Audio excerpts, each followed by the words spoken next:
Graça e paz da parte do nosso Senhor e Salvador Jesus Cristo, aquele que é o nosso Redentor, o nosso Senhor.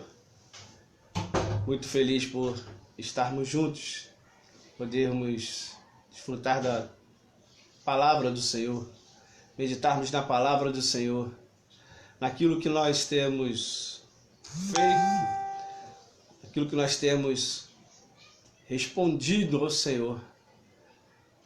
Isso é muito bom. Bom é render graças ao Senhor.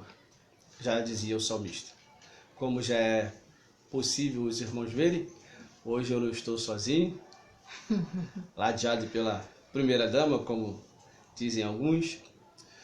Um dia um tanto quanto difícil, né? O distanciamento, o momento que nós estamos vivendo não tem sido fácil. E algumas notícias que chegam até nós trazem preocupação, trazem reflexão, mas precisamos nós estarmos firmes, ligados naquele Deus que é o Deus protetor. Por isso nós, apesar das lutas, continuamos a caminhar, continuamos a labutar, trabalhar naquilo para o qual nós fomos chamados. Aproveitando a presença de minha esposa, quando nós estaremos cumprindo ou tentando cumprir aquilo que prometemos, vamos cantar, né? Vamos orar ao Senhor, pedindo a Ele que nos abençoe nesta noite.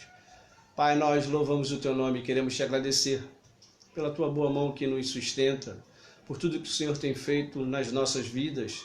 Apesar de nós, o Senhor tem trazido sustento, firmeza, tem balizado a nossa fé e nos ajudado a caminhar. Nós queremos Te agradecer por isto.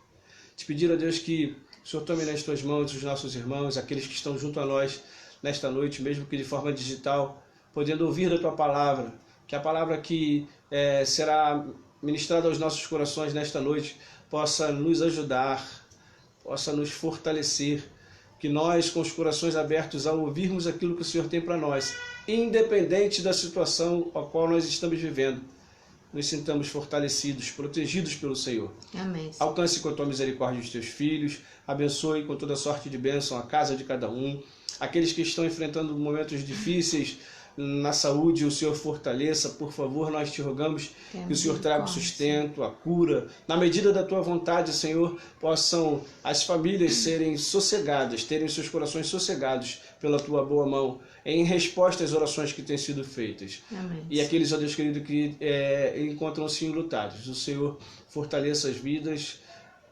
encorajem as famílias para passar por este momento e, atravessando estas lutas, consigamos sobreviver, caminhar um pouco ainda mais no tempo que o Senhor tem para cada um de nós. Amém. Certo do Teu cuidado, da Tua atenção, nós oramos agradecidos em Cristo Jesus, Teu Filho. Amém.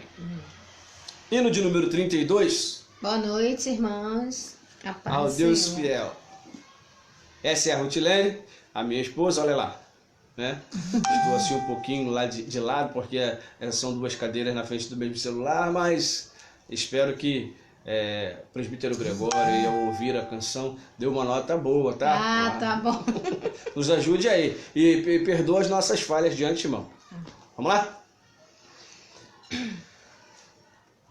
Tu és fiel, Senhor, ó Pai celeste. Teus filhos sabem que não falharás. Nunca mudaste, tu nunca faltaste.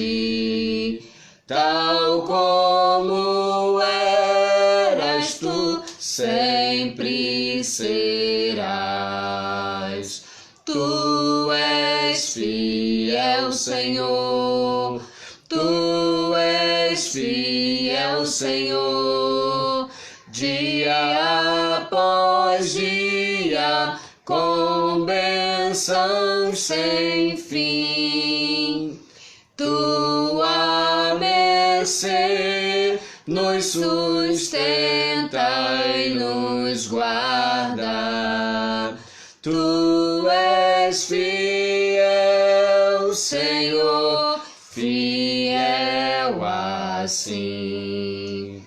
Flores e frutos, montanhas e mares, sol, lua, estrelas brilhando no céu, tudo criaste na terra e nos ares, para louvar-te, Senhor, que és fiel. Tu és fiel, Senhor. Tu és fiel, Senhor.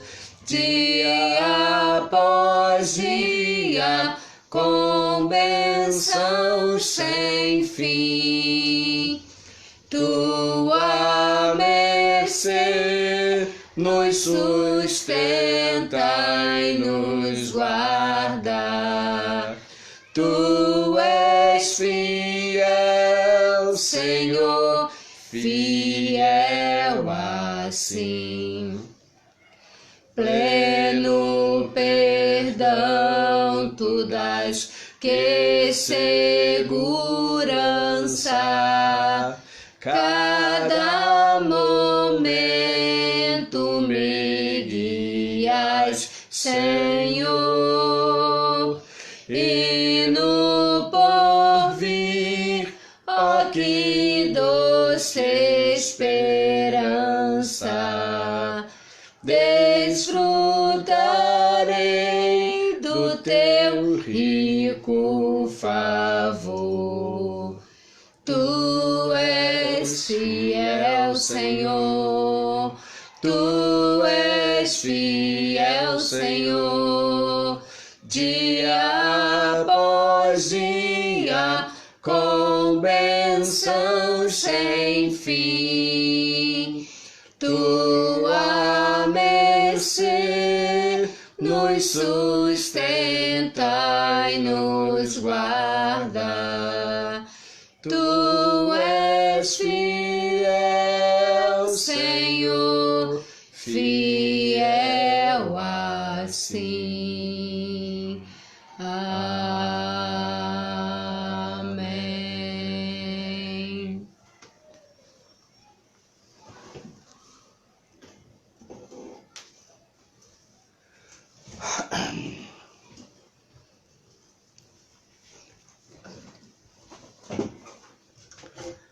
Pequena mudança. Deixa eu mudar a câmera aqui. Acertar.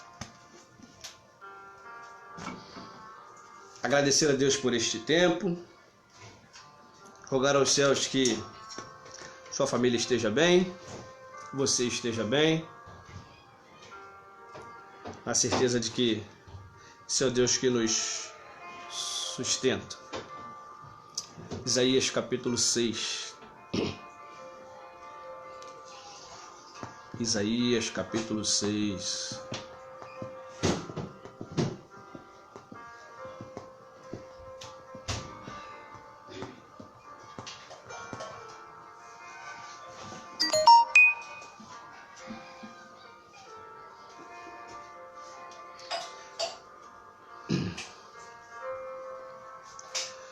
Conforme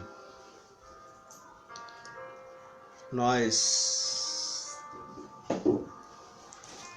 havíamos mencionado na oração, nós pedimos que a igreja esteja intercedendo, né? Pedindo a Deus que abençoe as famílias da igreja, abençoe a nossa casa, nossos irmãos, nossos familiares, os de perto, os de longe, para que nos momentos em que nós estamos, esses dias que nós estamos atravessando momentos difíceis, nós não percamos a certeza de que o Senhor nos sustenta.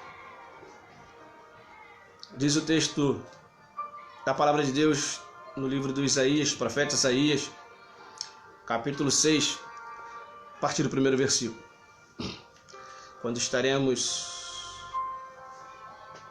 lendo até o versículo de número 13.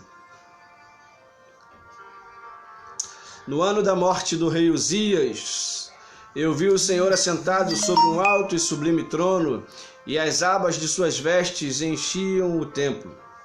Serafins estavam por cima dele, cada um tinha 6 asas, com 2 cobriu o rosto, com 2 cobriu os seus pés, e com 2 voava. E clamavam uns para os outros, dizendo: Santo, Santo, Santo é o Senhor dos exércitos. Toda a terra está cheia da sua glória. As bases do limiar se moveram à voz do que clamava, e a casa se encheu de fumaça. Então disse eu: ai de mim, estou perdido, porque sou um homem de lábios impuros. Habito no meio de um povo de impuros lábios, e os meus olhos viram o Rei, o Senhor dos exércitos.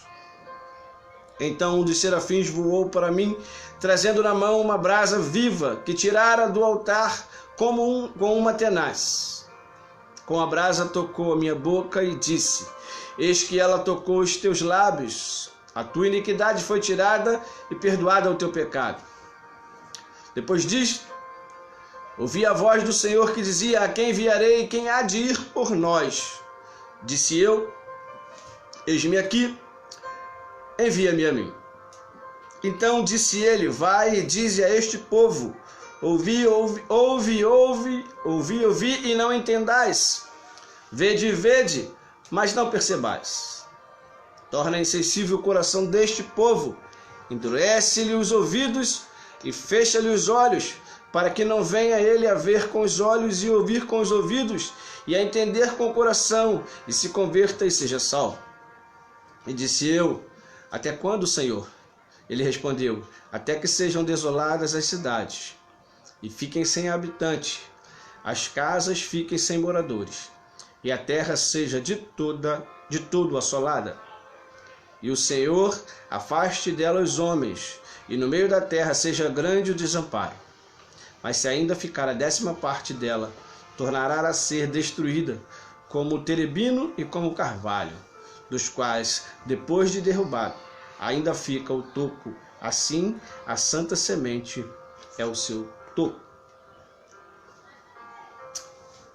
Quem é o profeta Isaías? Ele é um profeta separado por Deus para conclamar, para proclamar as verdades de Deus sobre a nação de Israel, sobre o povo de Israel, o povo este que está cativo na Babilônia. E o que é que esse profeta está fazendo?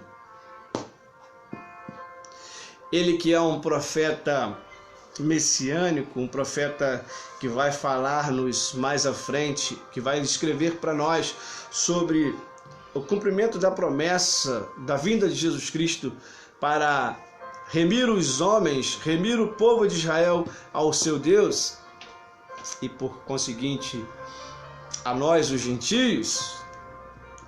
Ele que é um profeta do povo está vivendo no palácio. Quando ele cita a morte do seu meio parente, né?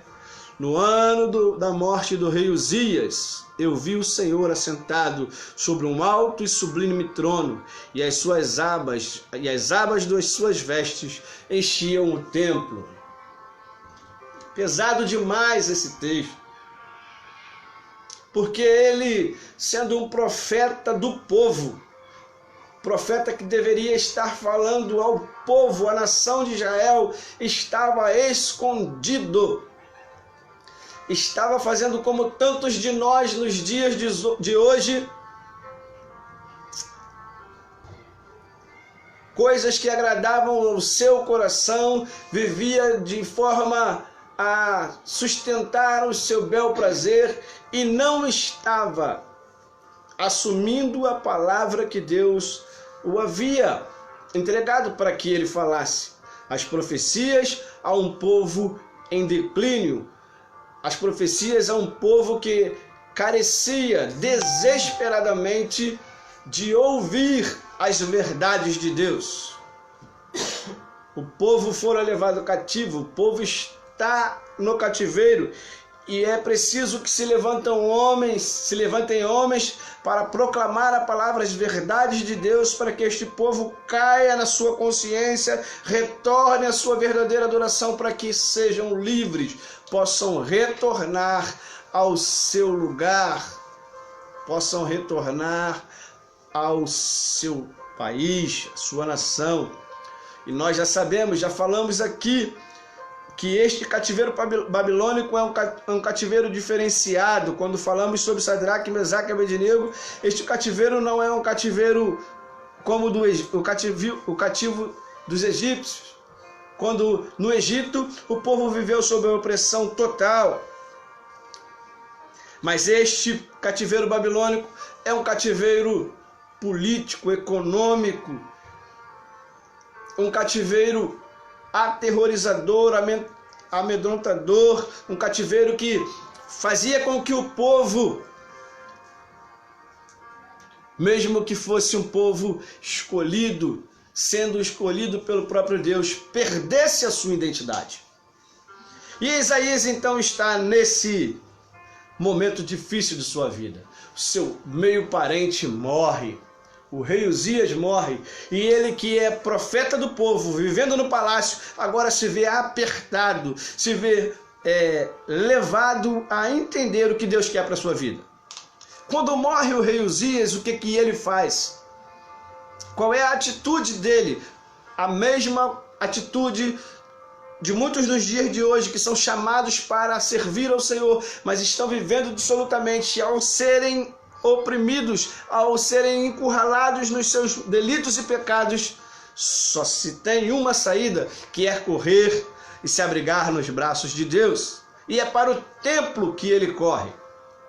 Um profeta de Deus, profeta que é enviado ao povo, mas está vivendo de forma contrária aos desígnios de Deus, vivendo dentro do palácio, corre para o templo. E quando ele chega no templo, quando ele, não só ele, mas todo homem, a qual é manifestada a glória de Deus, a qual é manifestada a graça de Deus, e nós sentimos bem isto hoje, porque nós fomos alcançados por esta graça, e quando a graça chega até nós, ela é, como diz os ensinamentos dos discípulos de Calvino, ela é irresistível.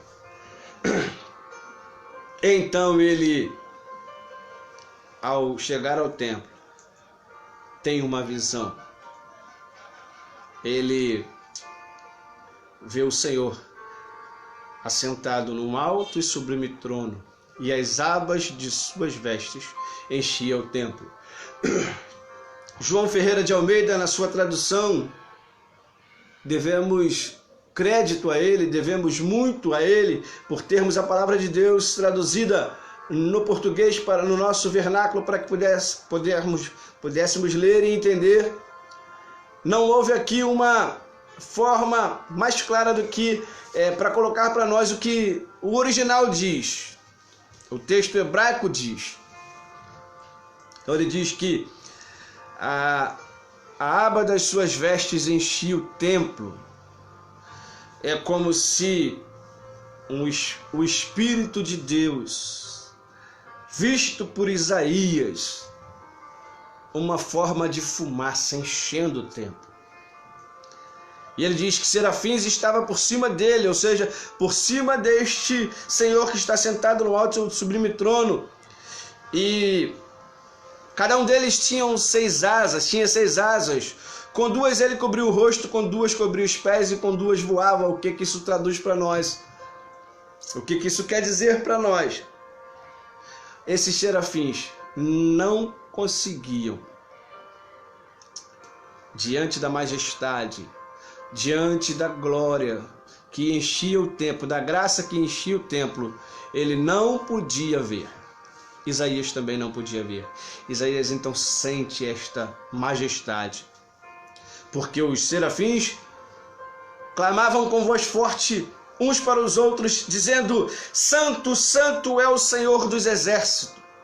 E agora não só o templo, mas toda a terra está cheia da sua glória. Louvado e engrandecido seja o nome do Senhor, porque esta glória, essa majestade, este poderio, esta força, o poder do nosso Deus ainda hoje está sobre nós. Na pessoa do Espírito Santo, nós não estamos sozinhos. Por mais difíceis que sejam os momentos, por mais tenebrosa que seja a noite, nós temos uma companhia. E o versículo 4 diz que as bases do limiar se moveram à voz do que clamavam, e a casa se encheu de fumaça, como nós já dissemos. Então disse Isaías: ai de mim, estou perdido, porque sou um homem de lábios impuros e habito no meio de um povo de impuros lábios, e os meus olhos viram o Rei, o Senhor dos Exércitos. Na sua confissão, ao dizer que ele era um perdido, ele reconhece quem ele é. E todos nós, eu e você, temos conhecimentos de quem somos nós, míseros, trôpegos, caídos, e que longe da graça de Deus não somos nada além do que poeira, pó da terra. É assim que Isaías se vê. Estou perdido. Fui desobediente durante a minha vida inteira, quando chamado a profetizar ao povo, corri para o palácio e vivendo de forma dissoluta, vivendo de forma contrária à vontade de Deus. Agora que morre o meu meio parente, o rei Uzias, eu vejo a glória de Deus. E não há outro jeito, eu preciso confessar. Eu e você fomos chamados a isto.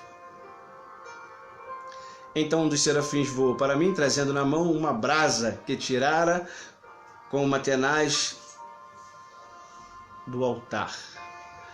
O braseiro do altar não se apaga. O braseiro do altar de Deus é sempre aquecedor. Sempre. De Deus brota para nós, através do sangue vertido na cruz, o nosso perdão. A nossa possibilidade de estarmos diante do Senhor. Com a brasa ele tocou minha boca e disse: eis que ela tocou os teus lábios, a tua iniquidade foi tirada, perdoado o teu pecado. E agora, grifo meu, de minha parte, é como se o anjo estivesse dizendo, o serafim estivesse dizendo a Isaías: agora vai, diz para o povo que ele precisa se arrepender, diz para o povo que ele precisa se humilhar diante de Deus. Aí então, Deus já havia entregado uma missão a Isaías. Ele já sabia que ele deveria ser um profeta, não palaciano, mas um profeta do povo. Ele ouve de nós, ele ouve de novo a palavra de Deus. Com a brasa que foi tocada nos teus lábios, perdoado foi o teu pecado. Então, depois disto, ele diz: ouvi a voz do Senhor que dizia: a quem enviarei e quem há de ir por nós? Disse eu: eis-me aqui, envia-me a mim. Ou Isaías está rendido. Isaías está confessado, pronto a ir e fazer. Então disse ele: vai e dize a este povo: ouvi, ouvi e não entendais. Vede e vede, mas não percebais. Torna insensível o coração deste povo, endurece-lhe os ouvidos e fecha-lhe os olhos, para que não vejam, para que não venha ele a ver com os olhos, a ouvir com os ouvidos e a entender com o coração, e se converta e seja salvo. Então disse eu: até quando, Senhor? Ele respondeu: até que sejam desoladas as cidades e fiquem sem habitantes, as casas fiquem sem moradores, e a terra seja de toda assolada. E o Senhor afaste dela os homens, e no meio da terra seja grande o desamparo. Israel precisava reconhecer, Israel precisava ser humilhado, Israel precisava ser posto no seu devido lugar. Mas ele diz: mas ainda assim vai ficar a 10ª parte dela, tornará a ser destruída, como terebinho e como carvalho. dos quais, depois de derrubado, ainda fica o toco. Assim, a santa semente é o seu toco. Deus estava castigando o seu povo. Deus estava ensinando o seu povo, mas também estava dando a resposta, estava dando a saída para que Isaías fosse e pregasse, ensinasse a este povo, porque eles voltariam, eles tornariam a sua casa. Queridos, diante da exposição do texto, e nós temos aqui em nossas mãos o comentário do Ridermos, ou Ridermos, um comentário interessante, mas que, ao tratar deste assunto, o comentarista diz que Isaías precisava estar pronto, assim como eu e você. E o que fica para nós é isto: Deus nos chamou. E nós vamos pontuar de forma muito rápida. Hoje nós seremos mais breves, ou pretendemos ser mais breve, para dar o desconto do tempo do hino que cantamos. Onde nós estamos? Como nós temos respondido ao chamamento do que o Senhor nos chamou para fazer? Olhando para nós, como povo de Deus, nós vemos com muita clareza, eu diria até com muita facilidade, que dentro do povo de Deus existem funções. Deus nos chamou para algumas coisas específicas, nos deu talentos, vocacionou-nos, colocou-nos nos lugares certos para que, fazendo a vontade de Deus, as coisas fluam. Cada um de nós tem um trabalho a ser feito. E nós aprendemos lá no seminário a diversas matérias que estudamos, e uma delas a que fala sobre a liderança cristã e também um pouco da ética cristã, é o seguinte: nós não nos ocuparmos, ou nós não querermos nos ocupar em fazer aquilo, o trabalho para o qual nós não fomos chamados. Colocando de forma bem prática, fazendo cada um a sua tarefa, como nos dias de hoje está se dizendo aí, muito claramente, cada um no seu quadrado. E o que nós vemos no Gênesis e Apocalipse é que Deus trata conosco, nos ensinando a fazer aquilo que é específico para nós, aquilo que é a ordenança de Deus para nós.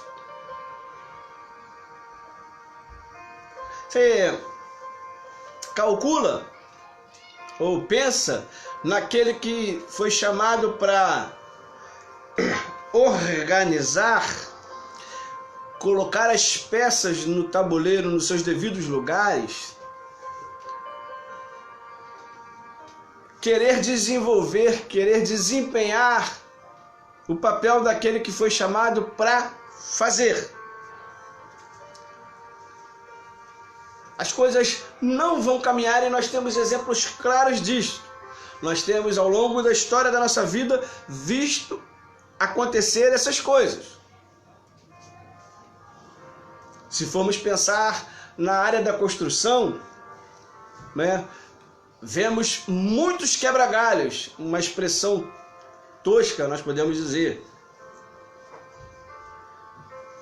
Alguém que é mais ou menos de elétrica, mais ou menos de hidráulica, mais ou menos de alvenaria, de carpintaria, mas especialidade mesmo nenhuma.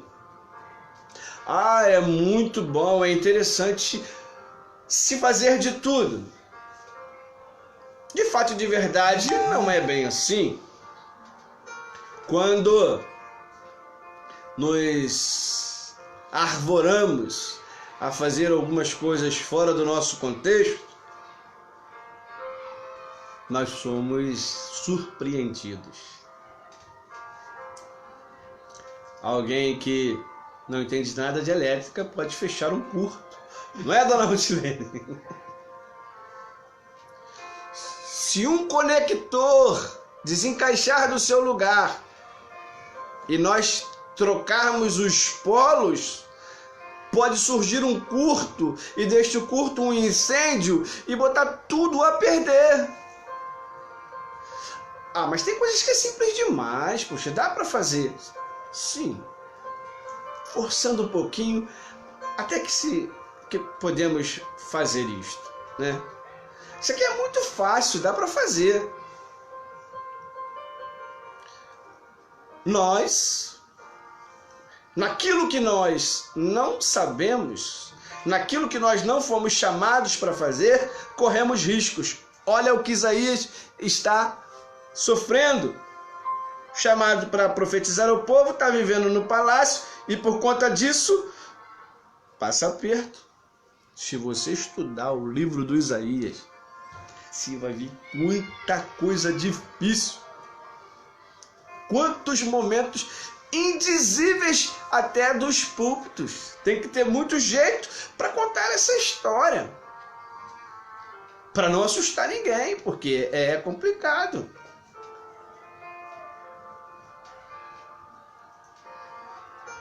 Então,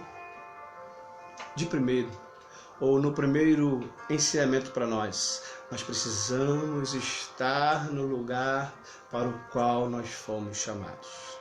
Se estivermos fora, se estivermos longe daquilo que nós fomos chamados para fazer, existem muitas circunstâncias, mas chamaremos duas somente para não ficarmos presos neste ponto.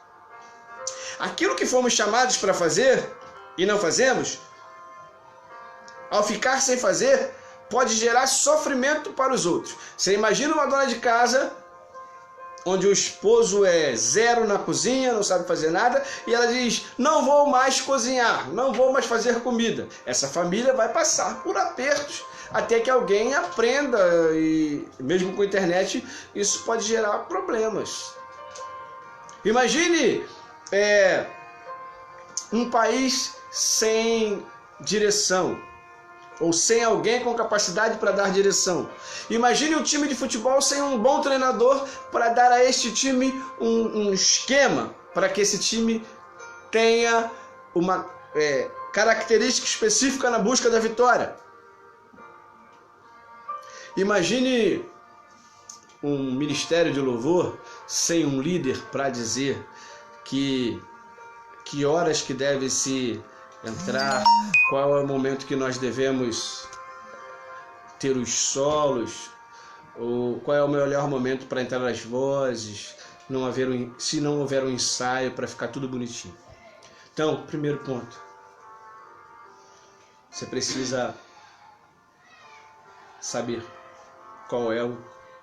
onde você deve atuar. Porque se você não fizer, se você não atuar, o povo vai sofrer.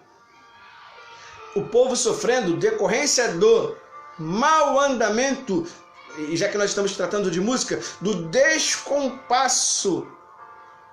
Se não houver uma métrica para que se siga e se chegue a bom termo, o final não vai ser bom.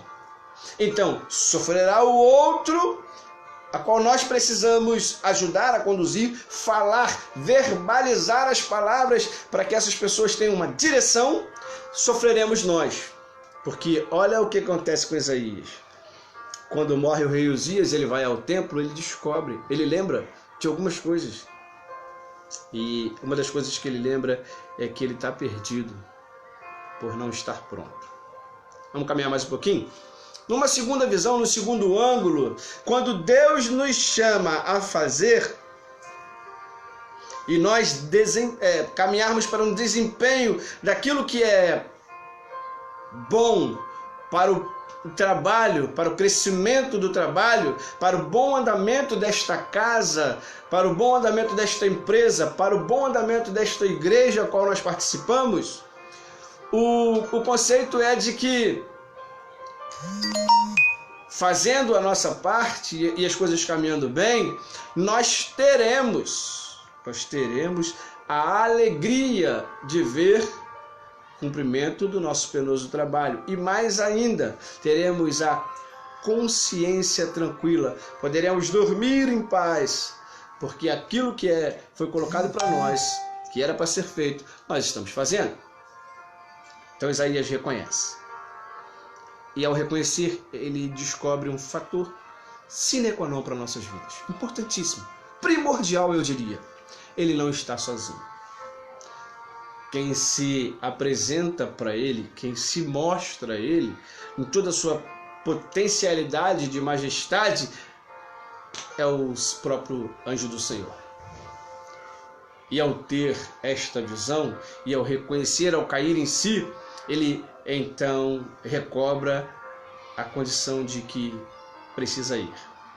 E aí, então ele reconhece que do jeito que está não dá para ser, do jeito que está não dá para ir, porque se ele for para o povo com a fala que ele tem, com os vícios que ele tem, o povo não notará a diferença na mensagem. Ele diz: não posso, eu sou um homem de lábios impuros. Embora o povo continuará com lábios impuros, o meu não pode continuar sendo impuro. Eu preciso de ajuda. E aí a presença marcante do Senhor, com ele, o serafim providencia, tira, com uma tenaz do braseiro esta brasa, queima os seus lábios, e aí então diz: e agora? Você que estava errado por não ouvir a voz de Deus, está no lugar errado, qual é agora a desculpa que você vai apresentar? Aí então ele diz: eis-me aqui, envia-me a mim. Até aqui, pronto para seguir? E aí você vai ter que ler o livro do profeta tudo para entender o final desse toco aí, que ainda vai resistir, que ainda vai ser salvaguardado pelo Senhor. Eu preciso caminhar no terceiro ponto dizendo assim para você: Isaías no lugar errado foi chamado, foi purificado, foi preparado para ir receber a mensagem, mas aquele que entrega a tarefa, aquele que entrega o trabalho, aquele que dá o trabalho, que dá o sustento, que acompanha, que está próximo, que dá retaguarda, que dá suporte, ele diz: eu sei qual vai ser o final.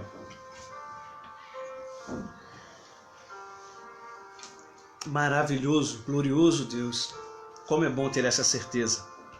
A certeza de que vai, Isaías, vai falar, vai profetizar, vai dizer para este povo de Israel, e lá pela altura do 43, dali em diante, diga para ele que eu os amo, para eles não terem medo. Bichinho de Jacó, não temas. Lá pela altura do 53, ele profetiza dizendo do que será a chegada de Jesus Cristo, homem de dores, dos quais nós não éramos dignos nem de olhar. Não teria ele formosura, e nós, ao olharmos para ele, não veríamos nenhuma formosura. Ele estava falando do Cristo crucificado. Ao receber esta mensagem, ao reconhecer que estava no lugar errado, e ao se prontificar a dizer: eis-me aqui, envia-me a mim, ele recebe a mensagem e vai. Mas o Deus que lhe entrega a mensagem, como eu já disse, sabe qual vai ser o final. Eu preciso transpor você para dentro desse texto. Eu preciso andar com você para dentro disto. Fique tranquilo, a mensagem, por mais difícil que seja, para ser transmitida ao povo por você, aquilo que Deus colocou no seu coração para fazer. E talvez você veja o local onde você está servindo precisando, carente, necessitando de algumas atitudes. Talvez você seja alguém que entenda tudo de tesouraria. Talvez você seja uma pessoa que entenda tudo de recepção. Talvez você seja um excelente professor. Talvez você seja um excelente conselheiro. Talvez você seja alguém que seja profundamente conhecedor dos estatutos e documentos de sua igreja, e você está percebendo que há essa brecha, há essa necessidade. Talvez você seja um diácono nato e está vendo a sua igreja sofrer por falta deste homem. Talvez você seja uma mulher dessas de oração, que o nosso amigo reverendo Jeremias Pereira diz que quando morre uma mulher de oração, o choro é maior, porque é difícil chegar nesse nível. Alguém que a gente possa olhar e considerar e dizer assim: ali vai uma pessoa que é uma intercessora. Há poucos dias passamos aí pelo aniversário do Desperta Débora. Como é difícil ver essas mulheres, encontrar essas mulheres dispostas na oração.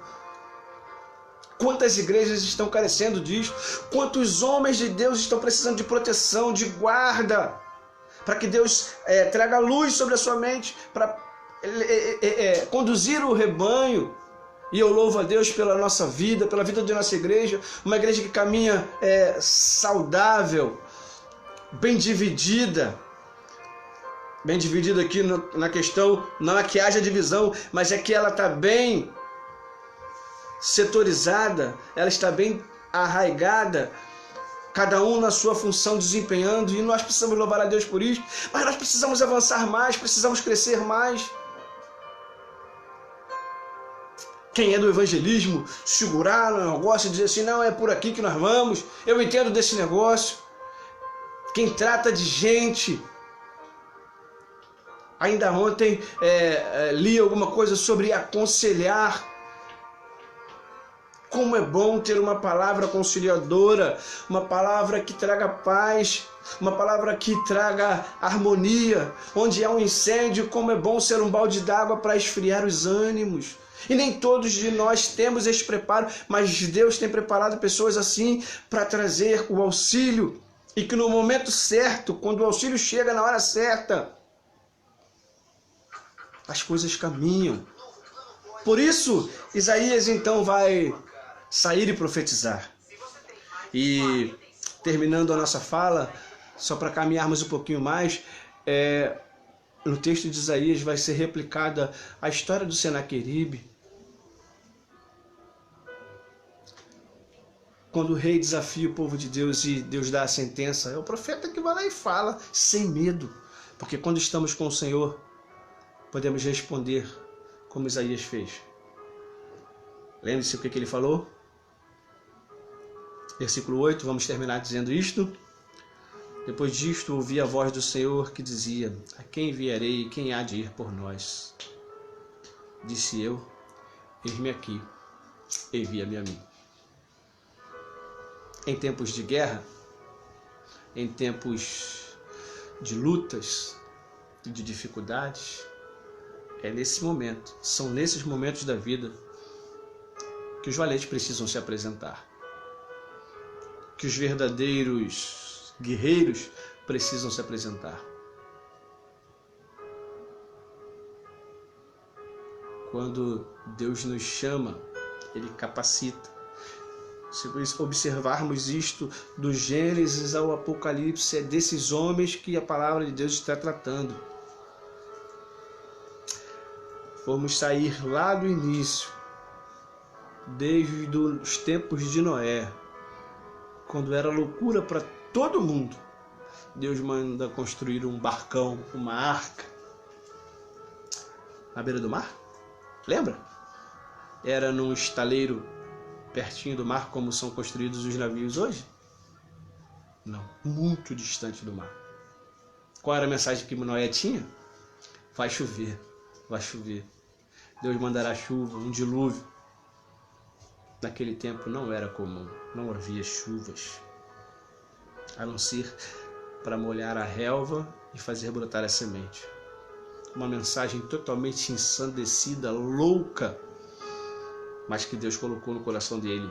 E ao fazer ele ao se colocar na disposição, dizendo a Deus, eis-me aqui, envia-me a mim, ele viu o resultado do seu penoso trabalho.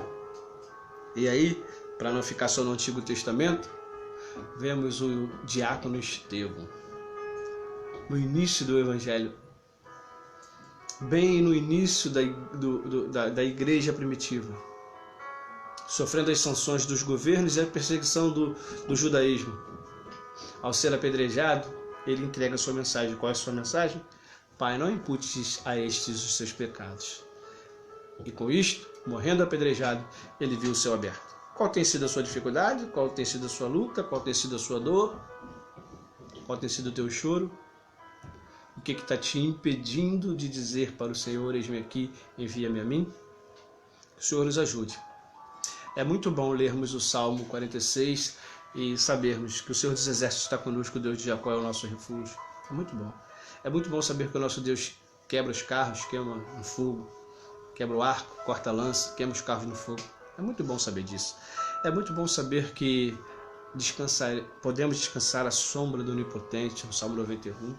É bom saber no Salmo 131 que podemos repousar e ficarmos conchegados nos braços do Senhor.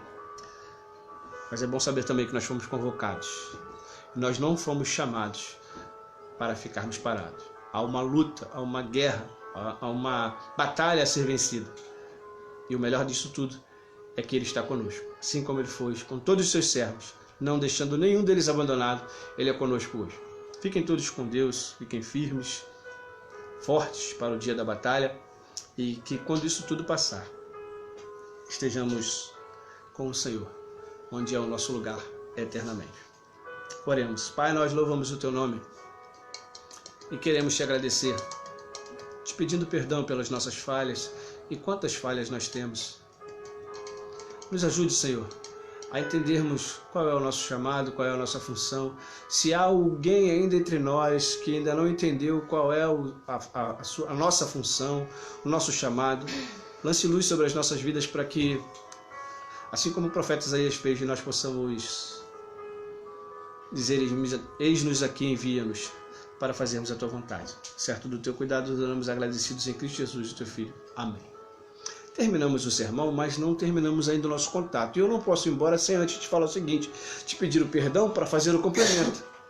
Porque tudo isso que nós pregamos e que falamos, da condição de estarmos, e eu falei, mas foi em linhas muito gerais, eu não deixei especificado para você, tudo isso que nós fazemos, tudo isso que temos para trabalhar e fazer, o preço já foi pago. E foi pago em Jesus Cristo na cruz. Para não ficar um sermão judaico, né? Para você entender que eu e você já temos, nós não teremos, nós já temos a nossa recompensa. Acho que foi a primeira vez que você viu alguém completar um sermão depois da oração final. Mas eu não podia deixar passar, eu não podia deixar você esquecido disso. O preço já foi pago. Que Deus nos abençoe. Queridos, 2 minutinhos só da sua atenção, membro da Igreja Presbiteriana Central de Senador Camará. Nós, conselho da nossa igreja reunido, já definimos que o nosso culto presencial, se tudo continuar caminhando da forma que está, com as liberações que nós temos tido da nossa Secretaria Municipal e Estadual de Saúde, voltaremos a nos reunir em culto presencial no primeiro domingo de julho, dia 5 de julho. Né? Você vai receber um contato aí de nossa equipe e fique pronto para observarmos as instruções, entendermos o posicionamento e agirmos de acordo com tudo aquilo que será explicado. Que Deus nos abençoe, queria te dar essa notícia e oremos para que o Senhor nos abençoe ainda mais. Fiquem todos com Deus e até domingo pela manhã.